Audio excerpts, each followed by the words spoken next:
SC ఎస్టీలను నయవంచన చేసి నమ్మక ద్రోహం చేసిన వ్యక్తి మాజీ ముఖ్యమంత్రి జగన్ అని కాకినాడ జిల్లా జనసేన పార్టీ అధ్యక్షులు డీసీసీబీ చైర్మన్ తుమ్మల రామస్వామి బాబు మండిపడ్డారు. సామలకోటపట్నం బ్రౌన్పేట సెంటర్లో ఎస్సీ ఎస్టీ వర్గీయులకు చెందిన గృహ విద్యుత్ వినియోగదారులకి ప్రధానమంత్రి సూర్యఘర్ పథకం క్రింద ఉచిత సౌర విద్యుత్ అందించే సోలార్ కరెంట్ను టీడీపీ కాకినాడ జిల్లా ఉపాధ్యక్షుడు నిమ్మకాయల రంగనాథ్తో కలిసి ఉచిత సోలార్ కరెంటు ప్రారంభించారు. ఈ సందర్భంగా తుమ్మల రామస్వామి బాబు మాట్లాడుతూ నెలకు 200 యూనిట్ల లోపు విద్యుత్ వాడేవారు ఈ పథకానికి అర్హులని, సొంత ఇల్లుండి ఇంటిపై సోలార్ ప్యానెల్ ఏర్పాటు చేయడానికి స్థలం ఉన్న ప్రతి ఒక్కరూ ప్రభుత్వం వారిస్తున్న పూర్తి ఉచిత సోలార్ విద్యుత్తును వినియోగించుకోవాలని తెలియజేశారు. గత జగన్మోహన్ రెడ్డి ప్రభుత్వంలో ఎస్సీ ఎస్టీలకు మోసం చేసి వారికి ఎటువంటి వనరులు గానీ పథకాలు గానీ అందకుండా ఎస్సీ ఎస్టీకి సంబంధించిన 27 పథకాలు రద్దు చేయడం జరిగిందని తెలియజేశారు. జగన్మోహన్ రెడ్డి చేసిన అనాలోచిత నిర్ణయాల వల్ల రాష్ట్రంలో ఉన్న వ్యవస్థలన్నీ చిన్నభిన్నమైపోయి తద్వారా రాష్ట్రం వెనకబడిందని, దాన్ని మళ్లీ తిరిగి సరైన గాడిలోకి పెట్టే విధంగా ముఖ్యమంత్రి చంద్రబాబు నాయుడు, ఉప ముఖ్యమంత్రి పవన్ కళ్యాణ్ ఆహర్నిశలో కృషి చేస్తున్నారని తెలియజేశారు. కూటమి ప్రభుత్వంలో ఎస్సీ ఎస్టీ సోదరులకు అనేక సబ్సిడీ పథకాలు అమల్లోకి తీసుకొచ్చారని, ప్రతి ఒక్కరు వినియోగించుకోవాలని తెలియజేశారు. అభివృద్ధి చేసిన వాళ్లని చూసి మీ ఓటు వేయాలని జాలిపడి ఓటు వేయొద్దని తెలియజేశారు. ఈ కార్యక్రమంలో ఎలక్ట్రికల్ ఎస్సీ ప్రసాద్, ఈ Prabhakar, Samalkot market committee chairman Andugula Manikumari, George పట్టణ అధ్యక్షులు బడుగు శ్రీకాంత్, గౌరవ అధ్యక్షులు ఆడవాళ్ల కుమారస్వామి, కాకినాడ జిల్లా జనసేన పార్టీ కార్యదర్శి పిట్టా జానకి రామారావు, తుమ్మల ప్రసాద్, మడగల శ్యామ్ కుమార్, ఎండి సఫుల్లా, బులుసు వాసు, బొందల రామలక్ష్మి, గిడాల శంకర్ కూటమి నాయకులు పాల్గొన్నారు. మరి శ్రీకృష్ణుడిని కంసుడు ఏ విధంగా ఇబ్బంది పెట్టాడో ఆ విధంగా ఈరోజు ఎస్సీ సోదరులందరినీ కూడా నయవంతులు చేసినటువంటి మహానుభావుడు జగన్మోహన్ రెడ్డి.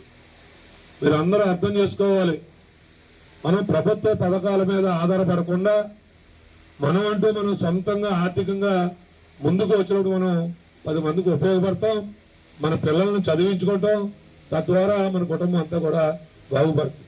మళ్ళీ కూటమి ప్రభుత్వం అధికారంలోకి వచ్చిన తర్వాత చంద్రబాబు నాయుడు గారు, పవన్ కళ్యాణ్ గారు ఈరోజు మళ్ళీ ఈ మధ్యన మళ్ళీ ఎస్సీలో అంటే అందరికీ రాపోవచ్చు, ఒక్కొక్కరికి విడతల వారిగా మళ్ళీ ఎస్సీ లోన్లు వస్తూ ఉన్నాయి, మళ్ళీ కార్లకు సబ్సిడీ వస్తూ ఉన్నాయి, మిషనరీకి సబ్సిడీ వస్తూ ఉన్నాయి.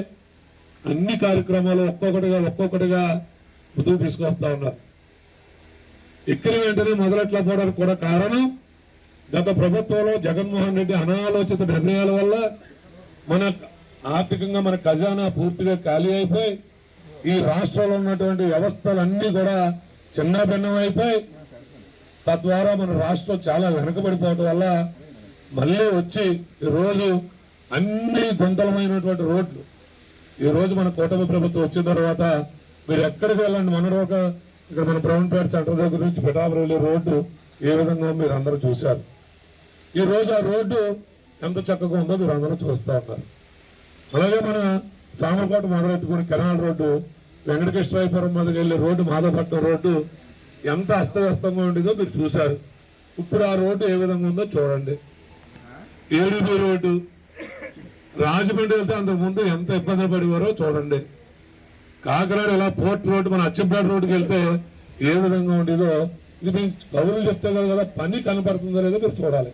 కూటమి ప్రభుత్వం వచ్చిన తర్వాత రోడ్లు ఏ విధంగా ఉంటాయి. ఈరోజు గ్రామాల్లో కానీ వార్డుల్లో కానీ మన పవన్ కళ్యాణ్ గారు పంచాయతీరాజ్ శాఖ తీసుకున్న తర్వాత మీ అందరికీ కూడా గ్రామాల్లో బంధువులు, అనేక మంది బంధువులు. ఈరోజు గ్రామాలు వెళ్ళి చూడండి, డ్రైన్స్ కానీ రోడ్స్ కానీ ఏ విధంగా చేస్తా ఉన్నాయో.